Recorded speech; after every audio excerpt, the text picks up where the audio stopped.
speeding up networks with Starlink and rolling out brand new smart tanks and autonomous helicopters. This comes as the Army has exceeded recruitment goals each month since President Trump was reelected. Army Secretary Dan Driscoll is here, and Army Chief of Staff General Randy George is back. Welcome to both of you.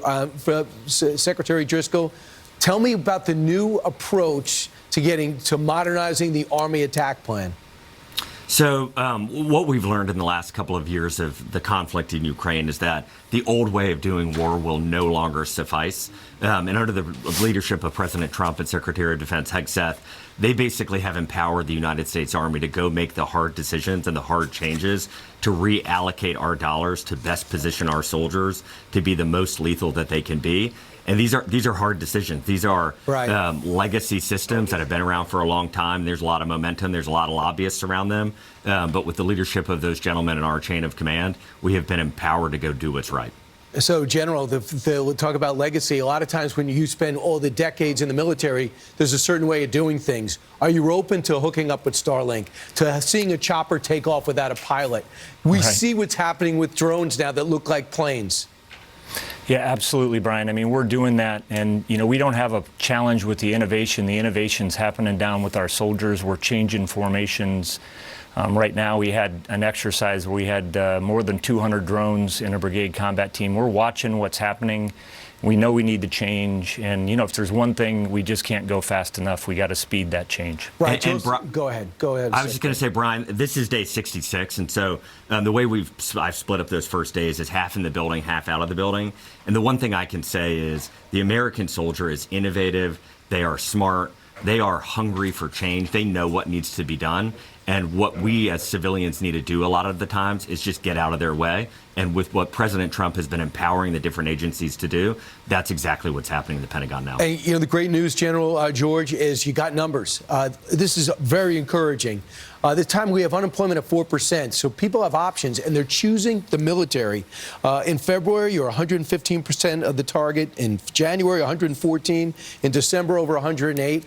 What does that do for your approach and your game plan and your battle plans? Yeah, well, we're very happy with that, Brian. We're up in every category, and actually, you know, some of our biggest recruiting months are ahead of us here through this summer. I think we're more than 90% right now. Obviously, we want to fill our formations. We're getting all the people that we need. You know, actually, the good, problem is, you know, we may have to look at how many of these folks that we can accept. So it's a great problem. People want to be a part of the Army.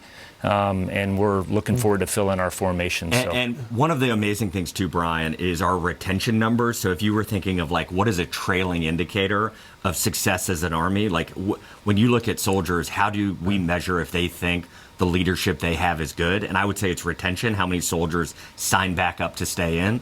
Under President Trump and Secretary of Defense Hegseth's leadership, we hit our 12-month retention goal 6 months into the year because that's how strong their leadership has been so far. And, General, $1 trillion is going to go into the Pentagon. There's a push from this administration responsibly to put money into the Pentagon. Can you combine that with leaning out the way you buy things and the way you use things to maybe let you guys pass an audit and fully use that money to the best of its ability? Yeah, Brian, that's our responsibility, is to make sure we're spending every dollar, every taxpayer dollar, you know, talking to Congress and make sure we're briefing them on what we're doing. So that's exactly what this is about. We want to we're cutting headquarters, we're cutting some of the bloat, making sure that we get after the inefficiencies so that we're completely focused on buying war-winning technologies, and that's exactly what we need to do.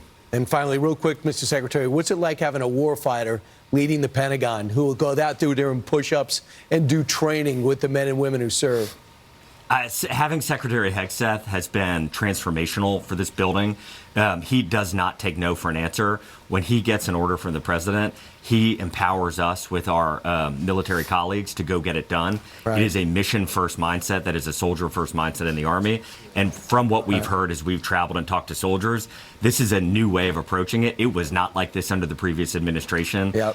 We are empowered to go make the warfighter as lethal as they have ever been. And I feel great about it. Thanks so much, Mr. Secretary Driscoll, and always great, General Randy George. Have a great day, guys. Thanks for what you do. Thanks, Brian. Thanks for having us. You got it. Meanwhile, they changed the game for professional wrestling once. Now